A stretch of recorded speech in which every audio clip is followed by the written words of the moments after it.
All right, good morning. We're going to pick up with Module 3 today, and we're going to be starting to look at Jesus's public presentation, part of his ministry that happens in Galilee. This is really 18 months, which we know of as the Great Galilean Ministry. If we go back to the chronology chart that Bookman has put together, here we go. We're looking at there's different phases and major kind of breakdowns of Jesus's life and ministry. Two overarching ones are public presentation and then preparation for the cross. Each of those are broken down further. The public presentation ministry had 4 to 6 months of time when Jesus was in the Judean area along the Jordan. Baptizing with John the Baptist was the major component of that ministry.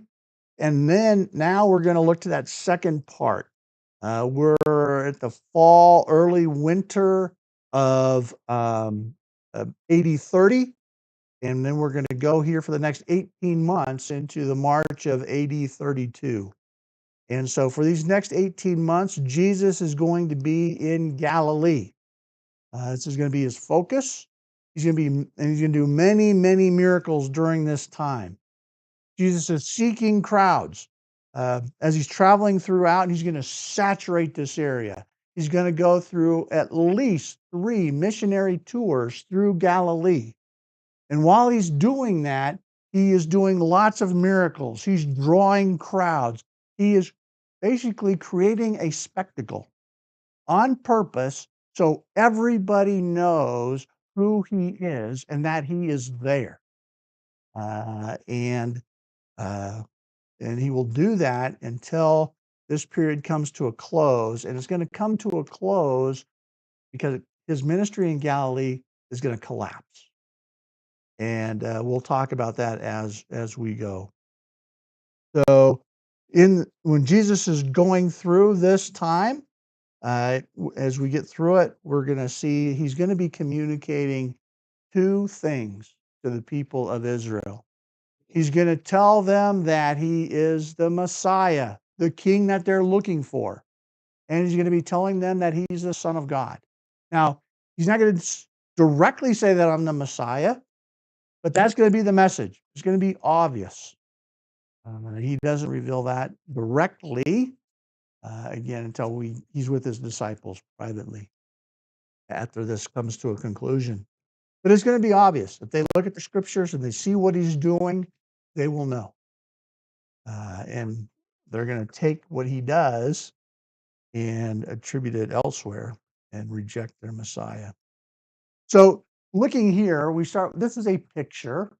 Some of you, I'm sure, have been there or seen this before or something similar in person if you've been to Israel. This is from the view on top of Mount Arbel, the west side of the Sea of Galilee, looking into the Sea of Galilee. So we have here Magdala is in this area. We're going to have Capernaum up here. So this is the area where Jesus is going to spend the next 18 months. He will go around the other side of the lake some as well, but this is really the area that he's saturating as well as the regions around it.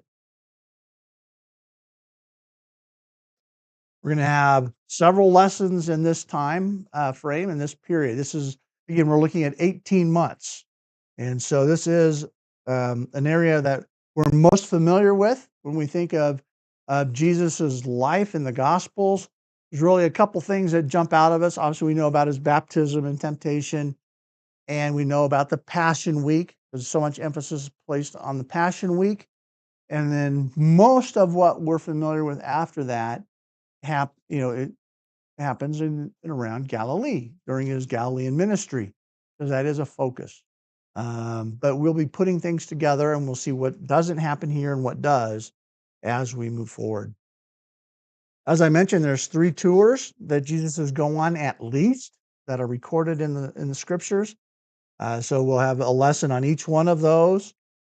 Between there, we're going to have some Sabbath controversies and the Sermon on the Mount. Now, again, when I said previously, we're not going to take 3 months to study the Sermon on the Mount. We'll do that in 15 or 20 minutes. But we'll look at it in some different perspectives. And we'll do the similar thing when we get to the parables. We could go and spend, I think Kirk spent several, probably a couple months teaching through the parables on Sunday nights, I believe it was. And, we could do that, but we're not.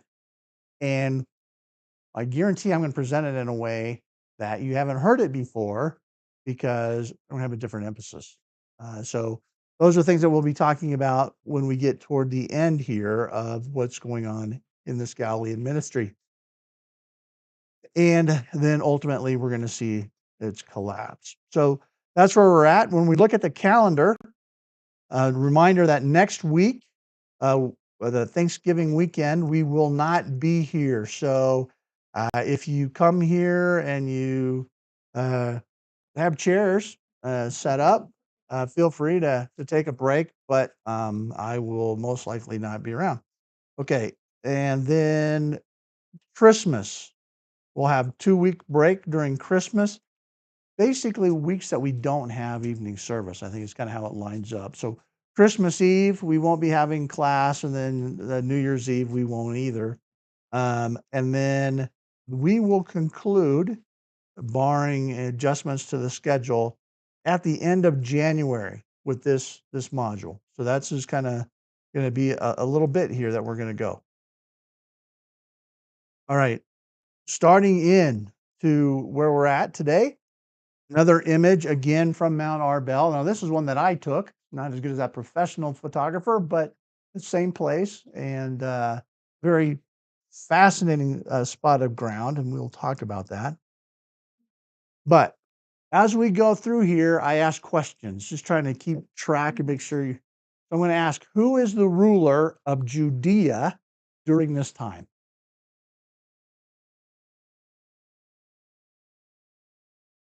You all know it, but it doesn't trigger. So I'm going to, it's Pilate. Pontius Pilate. It's Pilate. So Pilate is ruling over Judea. And so Jesus is going to be ministering and living in Galilee, but Pilate is in Judea. From 26 to 36, we're in 30 going into 31. So that just a reminder of the political situation. You have a question? What is Pilate's title? He is the prefect. Never heard of and he was. I never right. Yeah, he's a prefect. Some thought it maybe they was a governor, or well, he's not really a governor. A governor's a different level, but procurator.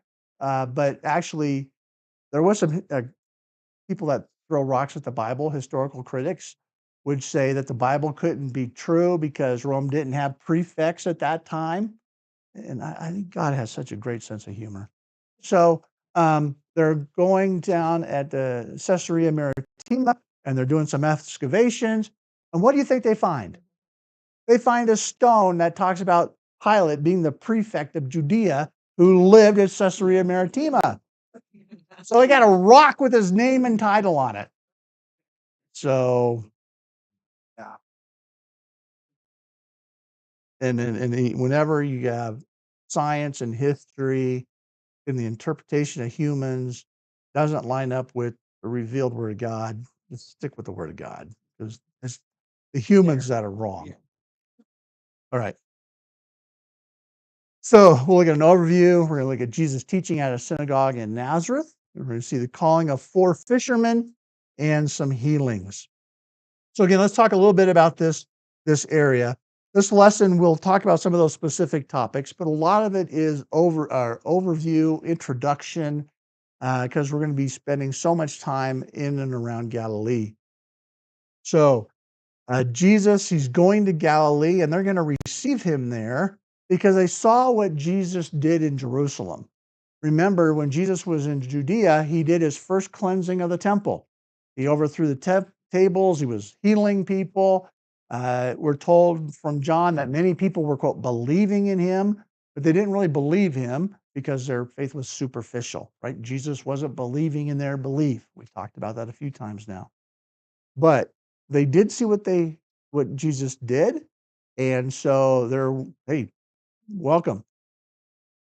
And when we look at Luke, we'll see that he's ministering in the power of the Spirit, and that news has spread about him throughout all of the surrounding district.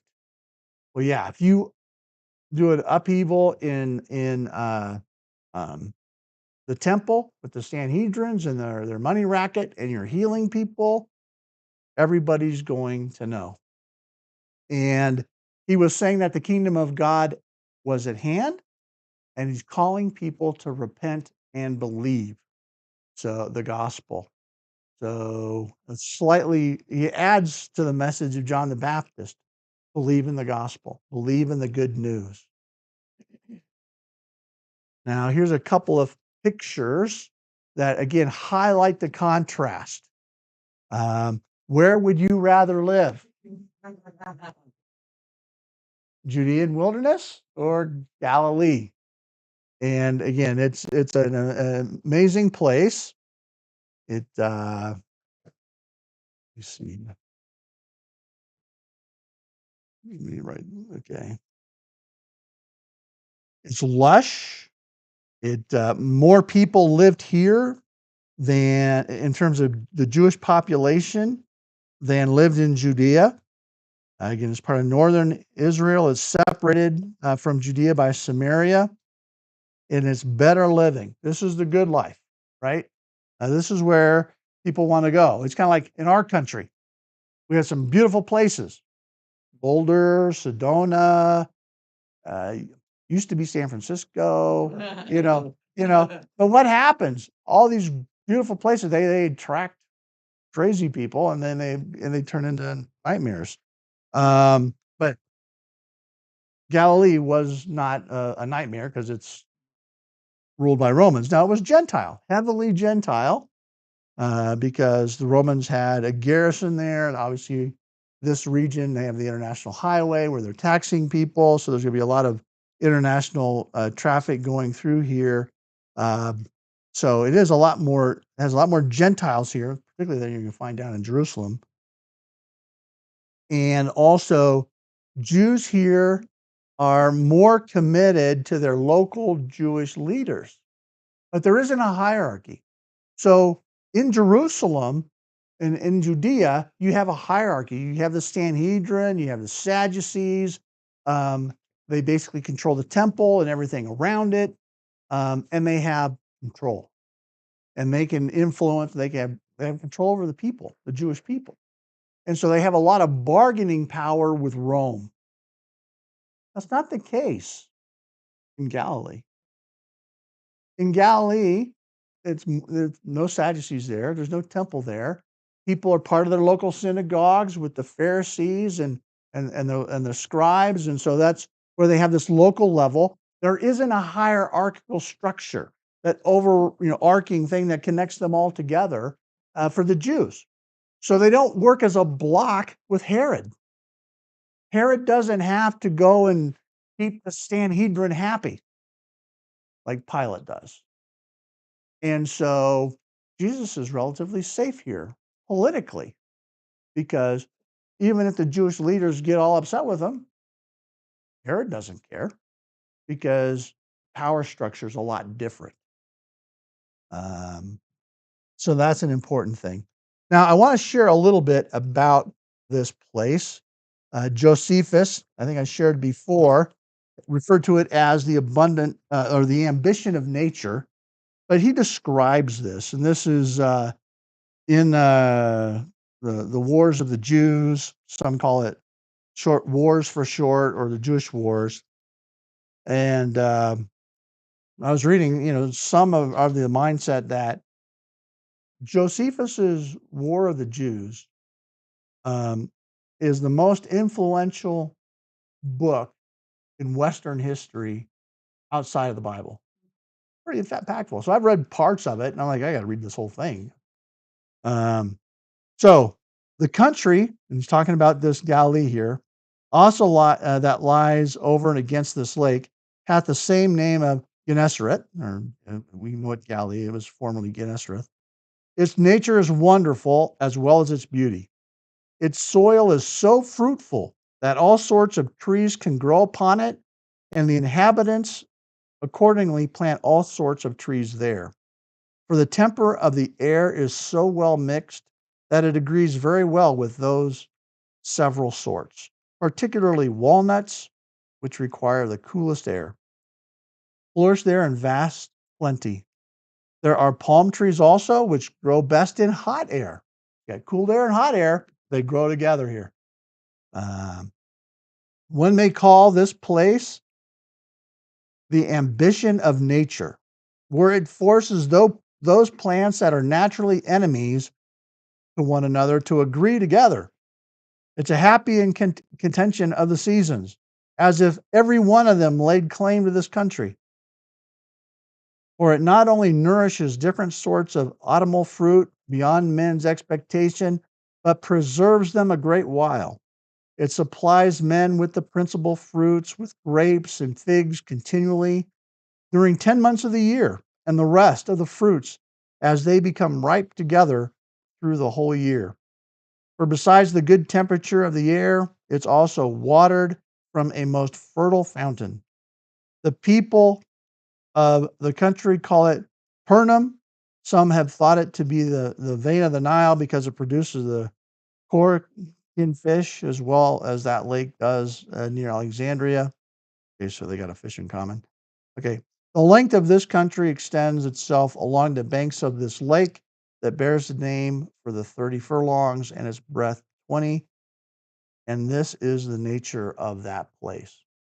So just reading, hearing that description, not even looking at the picture, that sounds like a place you'd want to go, right? Um, all right.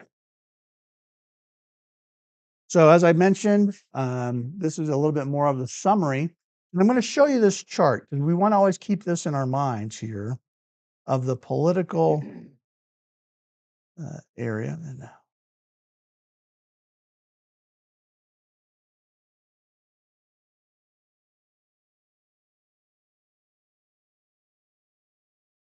so this again, this is how the land looks. Remember again, this area down in Judea was Archelaus up until 6 AD, and then the procurators, actually it's the prefects. Perea and Galilee is Antipas. So he's kind of got a split there. And we have the Decapolis, this is Greek. And then their brother Philip is up in Galantis. And so that's kind of the breakdown. The most key pieces for us is Herod Antipas and the Pilate down in Judea. And so that's going to be, Jesus is going to use that distinction in the different political environments to his advantage as we go on. Now, again, back to a little more summary of this area. As I mentioned here, the Jews are more committed to their local Jewish leaders, and they weren't as sophisticated. You know, these are farmers, tradesmen. They're not, the Jerusalem educated folk, So they're looked down on a little bit by the Judeans. Again, politically, they're ruled by Herod, and we talked about that. So let's move on. Now, Jesus' purpose. Jesus is being very public, and he is seeking crowds. He's going to conduct 3 tours, at least, like I said, through this region, and he is saturating the land of Galilee with this message. He's making 2 claims. He's saying that he is the Messiah and that he's God come in the flesh. And he's validating his claims with miracles. Many, many miracles. And as a result of that, he's going to have growing popularity and fascination among the, quote, common people. A growing hostility and hatred by the Jewish leaders. And so this is going to be how, again, over and over again, we're going to see they wanted to lay hands on them, but why didn't they?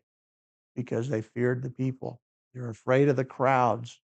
Um, but as we go, we're going to see that the Pharisees and the Sadducees, who are at odds right now, are going to come together in their opposition to Jesus Christ.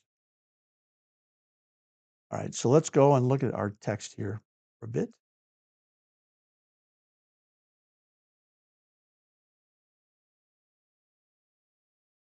All right. So starting in, let's see, we'll go to Matthew 4. Actually, I'm going to go through my Harmony of the Gospels real quick. Hopefully you're following along and reading through the Harmony. I think today we're on 36 to 44. Let's start with Jesus' arrival in Galilee. This is where John picks up. And we talked about John being the supplement. He's providing supplemental material. And see here, John says, we talked about the Samaritans, how people were believing him in him in Samaria. Then after 2 days, he went forth from there into Galilee. So here, John is being deliberate. He's giving a sync point with Matthew, Mark, and Luke, because they're all going to say Jesus went, he was tempted in the wilderness, and then he went to Galilee. John has just given us 4 or 6 months of supplemental information. And so he's deliberately giving us a marker. He's saying, okay, from this point on, I'm going to be synced up with Matthew, Mark, and Luke. So he's deliberately telling us, okay, now he went to Galilee. And we're going to see, if you look at the Harmony of the Gospels, we're going to have one little episode that he mentions, and then we're not going to talk about John very much for a while, because Matthew, Mark, and Luke have it covered, and so John doesn't focus on it. But here he says, that he went to Galilee, for Jesus himself testified that a prophet has no honor in his own country. So when he came to Galilee, the Galileans received him, having seen all the things that he did in Jerusalem at the feast, for they themselves also had been at the feast. Now, continuing on, we'll look here. Let's start with Matthew. Actually, I'm going to go to Matthew, Mark. I want to go to Luke, because we're going to go ahead and pick up with him being in Nazareth.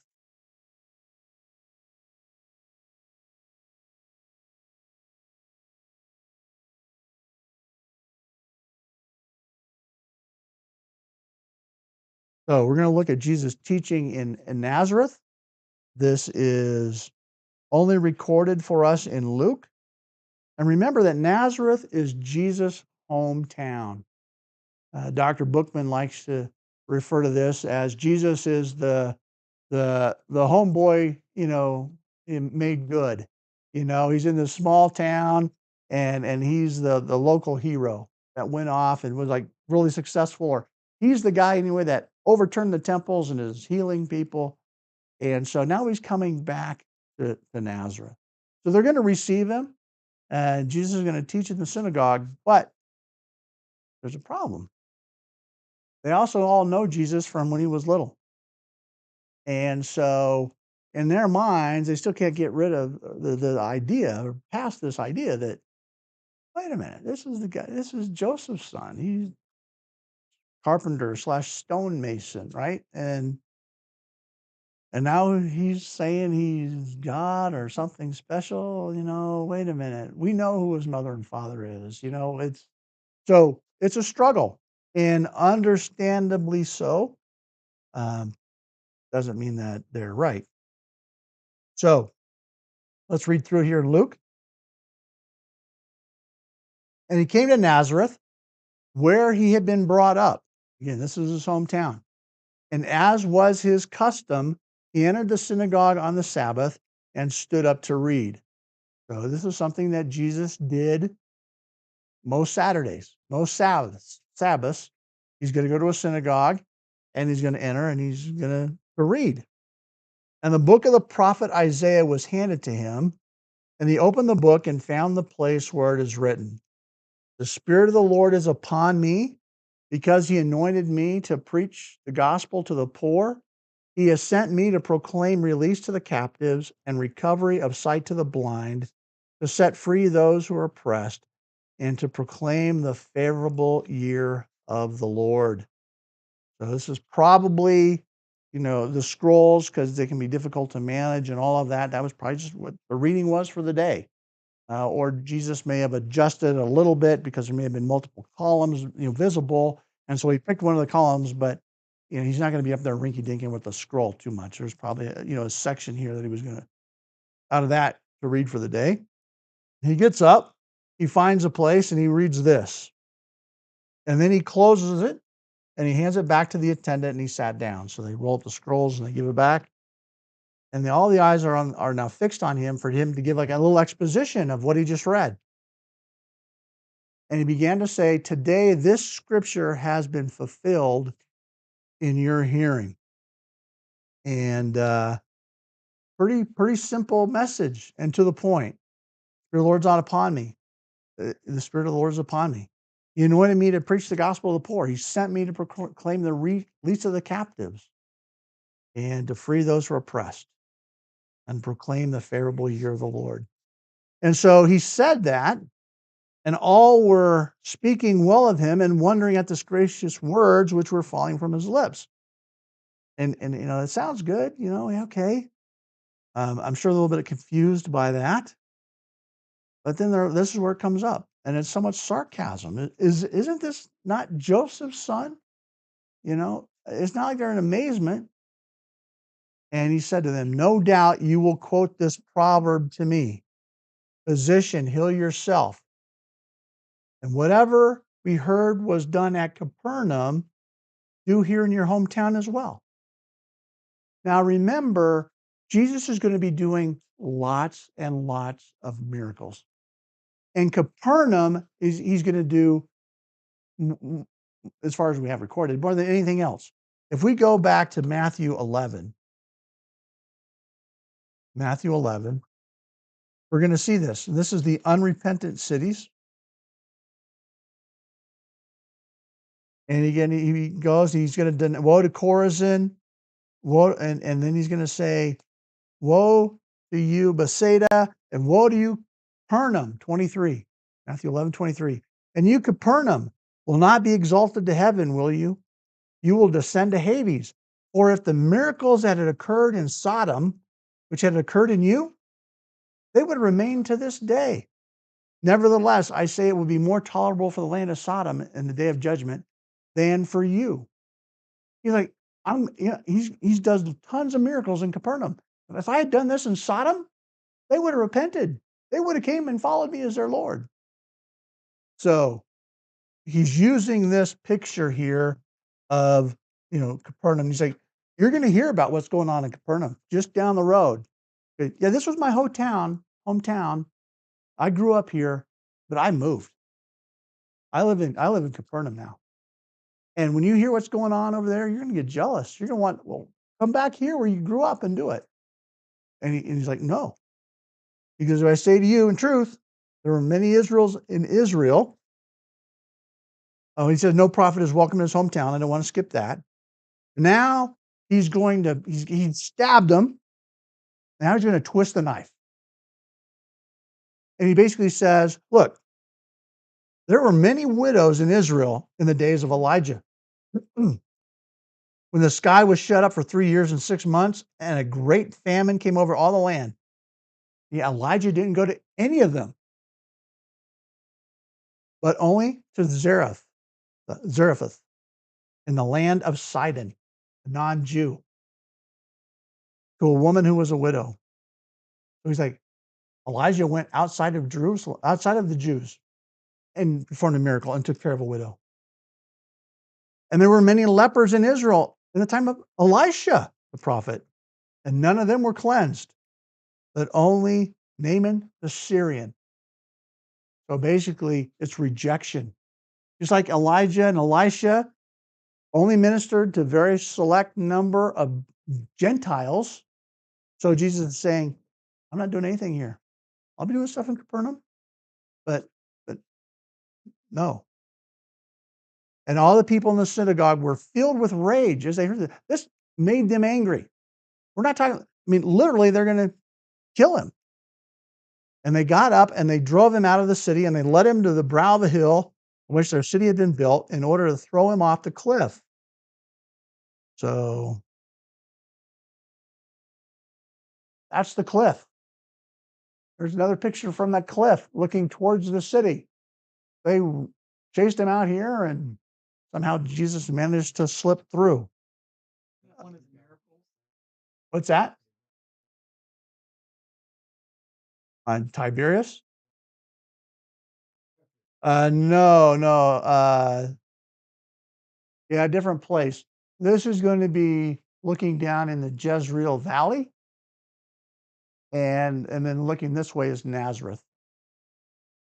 Yeah, because uh, Nazareth is on the, I think it's the southern side of the Jezreel Valley.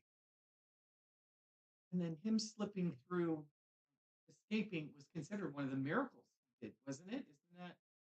Well, they don't really talk about it being miraculous here. It just says that um, passing through their midst, he went his way. So we don't know what happened. John doesn't talk about it being supernatural. He doesn't ascribe to it as a miracle. He's going to talk about a second sign here in a little bit, but he doesn't refer to it that way. So, you know, who knows how he did it? I won't speculate. It's easy to fan with Jesus. You can think about, he turned invisible and just walked off. Yeah, but I don't want to do that because again, I want to maintain his humanity. Somehow he slipped through the crowd. So Nazareth is on the north side. Okay. Oh, opposite of like Megiddo. Okay. Yeah. I'm on the fly here trying to think it through. I could pull up maps, but I don't want to distract it. So my editor in chief here is correcting me. So Carry GPS. yeah, exactly. Carry GPS. There we go. Okay. All right. So now we're going to get into the calling of the fishermen. See, anything else to add here? He teaches. He recorded it. Well, one thing about it, he went into the synagogue, he was able to read. It was an open culture, so that was something that he would have been able to do based on his age and so forth. Um, and yeah, so I talked about that. So now he's going to call 4 fishermen. This is going to be recorded only in Matthew and Mark, and it's the first time that they are called. So some of these men have been traveling with Jesus already. Actually, all the ones that he's going to call here.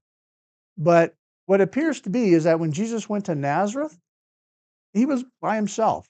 Um, the disciples that had been following him, that were with him in Judea, they came back. They're in Galilee. They're going back to their families, and they're going to go back and do their jobs. They're going to be fishermen. That's what they do. So they went home to their families and got back settled into their life.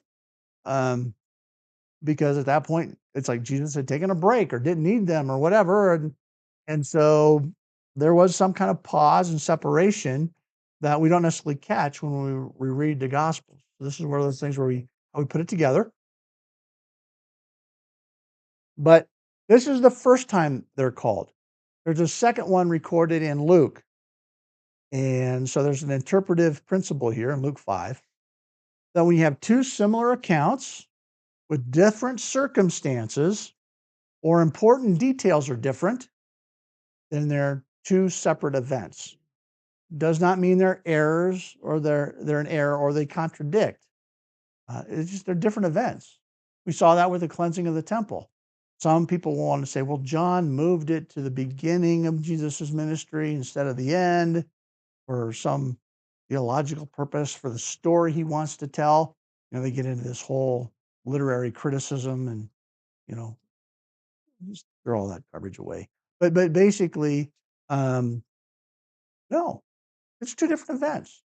totally two different reactions, two different situations, two different circumstances. Jesus did it twice. And so here, similar situation. And he's going to be walking by the sea. So let's go ahead and pull it up the passage. We'll do it in Matthew 4.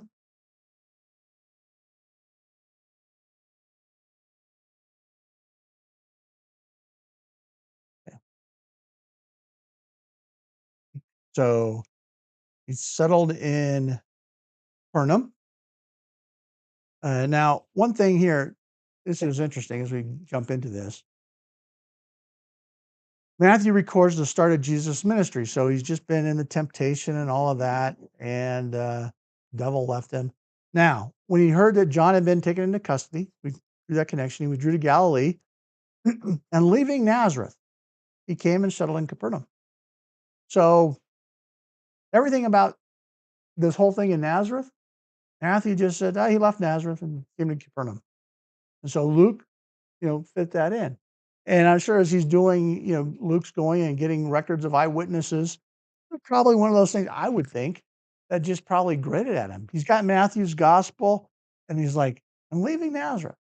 Wait a minute. How did he get to Nazareth? He was in Judea and then he's in Nazareth and now it's like, and so I think Luke just looked at that because he'd already moved his family before he went down into Judea for 4 to 6 months. So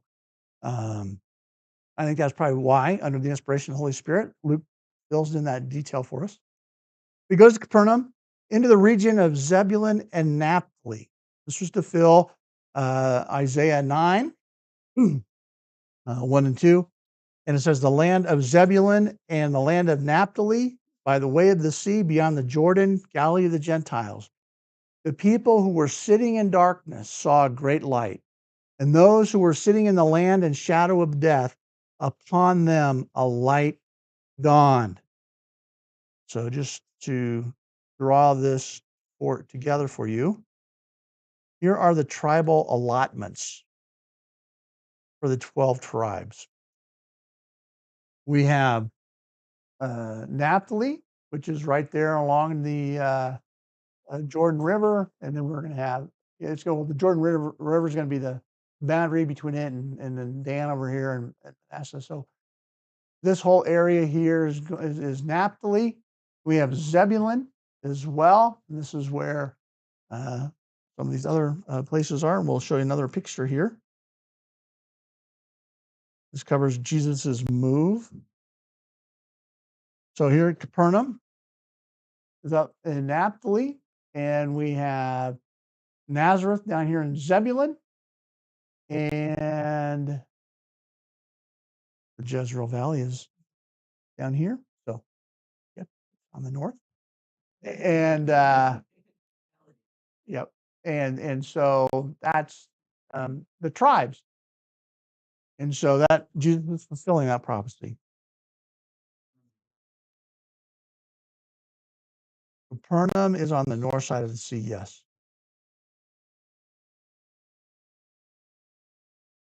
Now,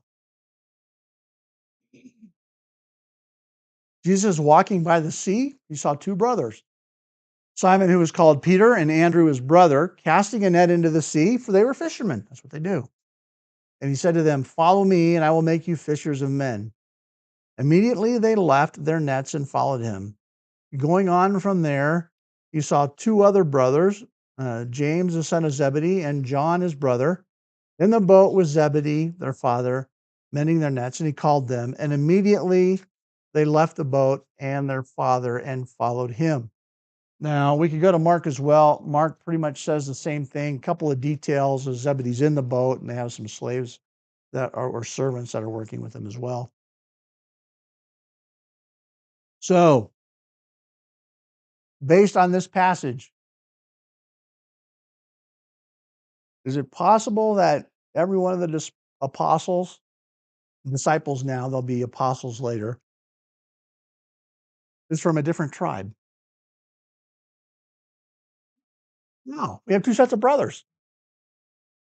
So whether there's any correspondence between the disciples and apostles and the tribes, well, maybe Jesus might set them up in that way. at some point, but it's not because of their direct lineage, because there's overlap. So, okay, I'll throw that little detail in there. Now, I want to talk a little bit, make sure I'm staying on sequence with my slides. I don't know if you've noticed, I don't always follow my slides in order, according to my notes. I try to, though. Right, let's see. I think 9/11. Yes. Let's talk about the list of apostles and the names. So they're disciples now. They will be apostles later. And he calls them, and they immediately stopped doing what they were doing, and they followed Jesus. So that's one thing to remember. When Jesus says, "Follow me," they drop their nets and they follow Jesus. Proper response, by the way. Now, there are different types of followers of Jesus that we see in the Gospels. There's believers, they sincerely believe in Jesus and his message, but continue on with their lives. There are disciples, and they're believers who follow Jesus and assist in his ministry. And then there's apostles. These are disciples that Jesus sends out with his authority and his representatives. So right now we don't have any apostles, we have disciples. He's going to be calling some out specifically to follow him. So let's talk a little bit about these list of names, because in different passages of the Bible, we see this list of names. And so I want to talk about it a little bit. So, a couple of general characteristics. Though arranged differently in some of the different lists, the first four names are always the same. So they're broken down into groups. There's 3 groups of 4.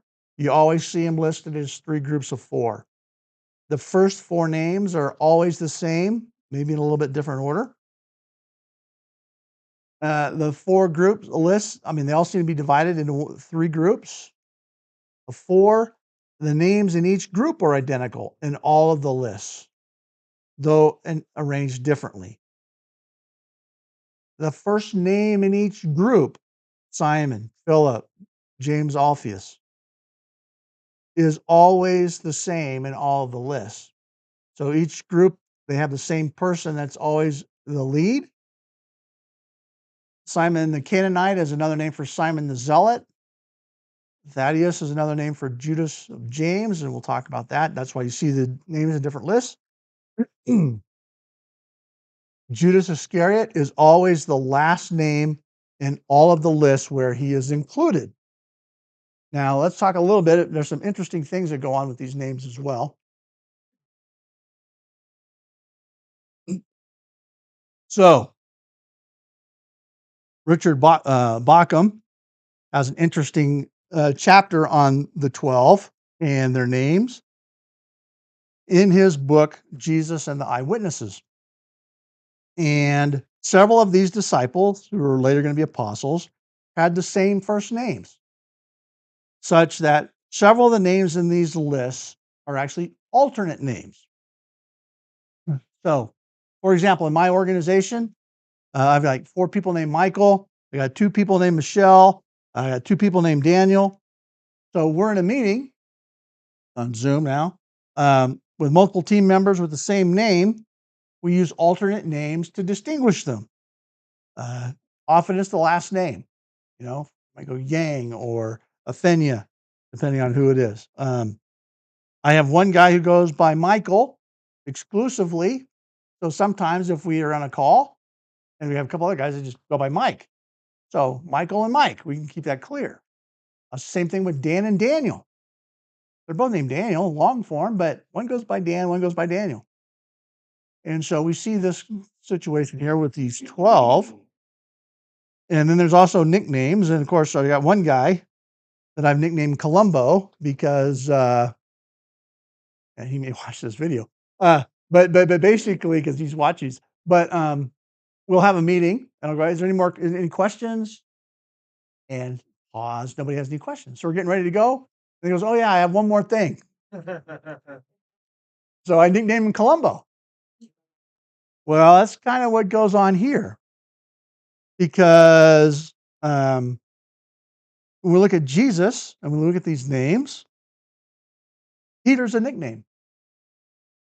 And in Mark's gospel, up to this point, where his name appears in the list in chapter 3, um, he's always referred to as Simon. But when Jesus says, "You shall be called Peter," from that point on, Mark refers to him as Peter.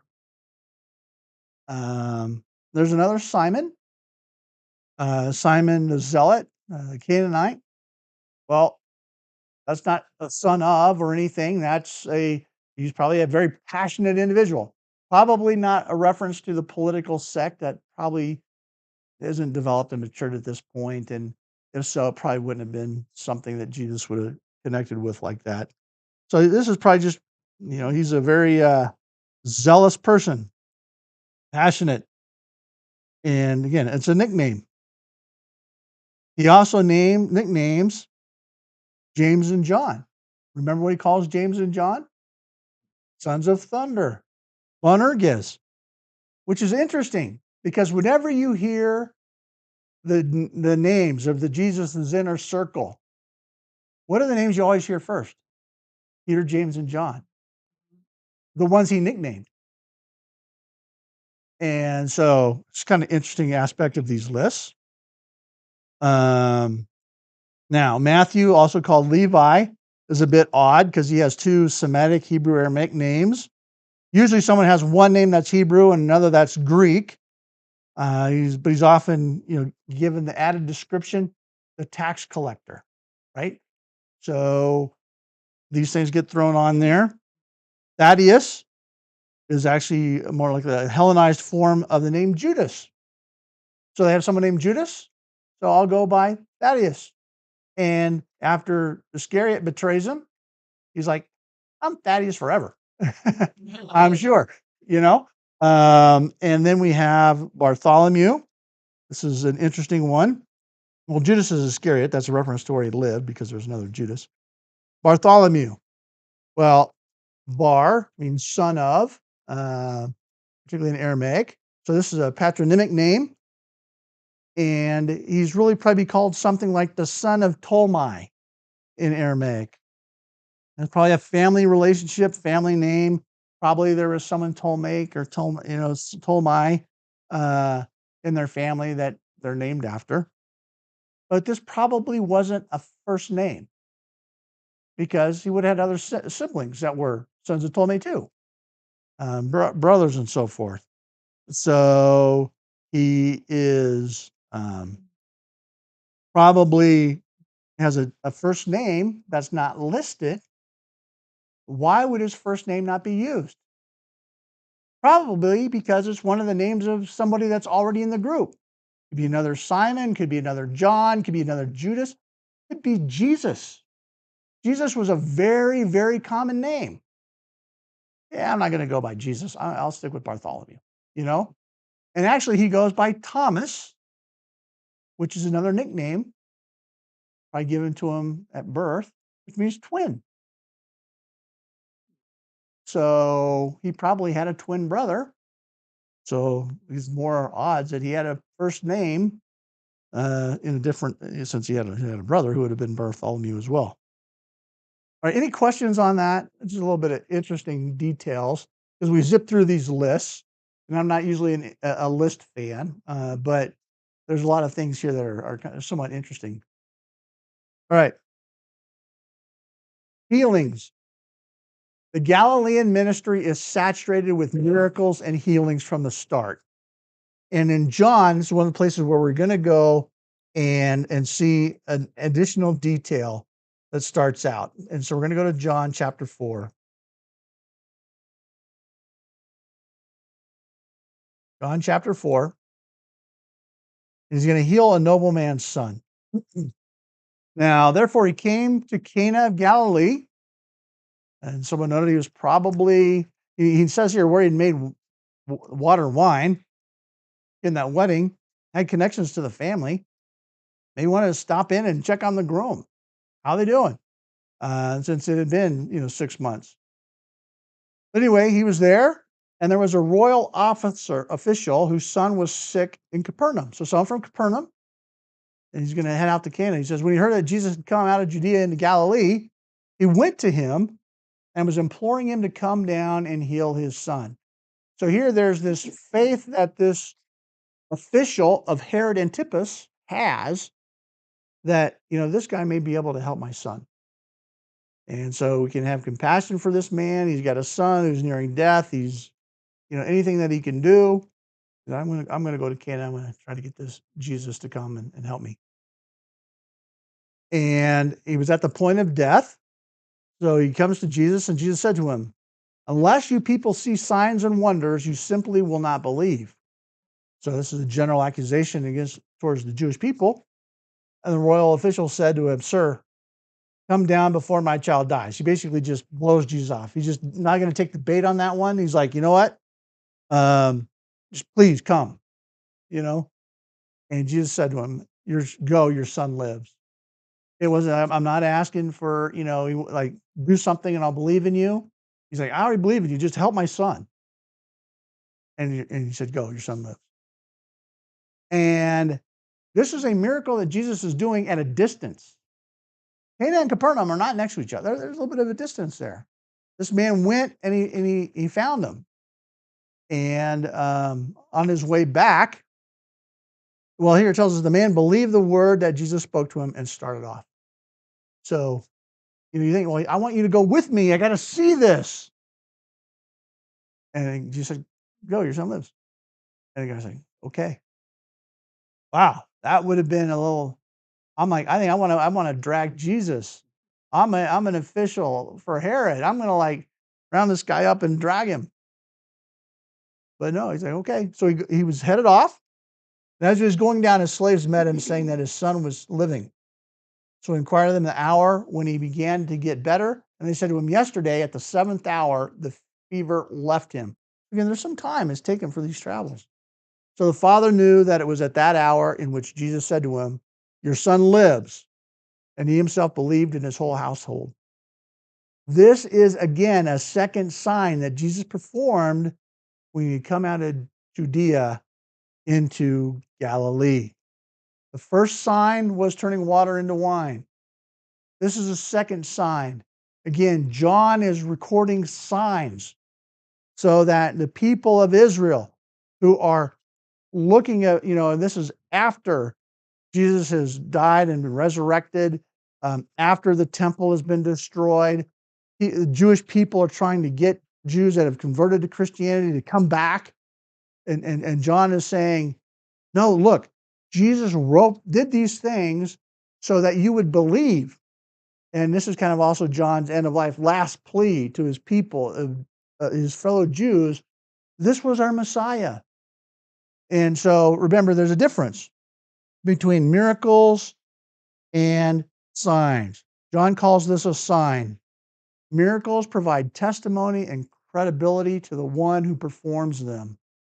But a sign is a miracle which is impossible to counterfeit. And it doesn't change with time, right? So Elijah healed somebody because they had a heart attack. Well, modern medicine today, thousands of years later, well, we can fix that. No. The things that Jesus did that were signs, there's no point in any time ever that will be a way to replicate that. Because it's totally outside the ability of the laws of nature, physics, and science. I mean, Jesus, I'm going to heal this person at a distance. Something only God can do. So we're at the end. Let me see. He's going to heal a demoniac at the Capernaum synagogue and Peter's mother-in-law. And the main point here is that he's going to heal many crowds as well. And we're going to see this over and over and over again, so we won't spend time on it today. So that's where we're at. Next week, we'll be off. Enjoy your Thanksgiving break. And then the week after that, we'll pick up with Jesus' first Galilean ministry tour. I always get stuck because I want to say magical mystery tour, and that's not what's going on here. All right. Have a great holiday.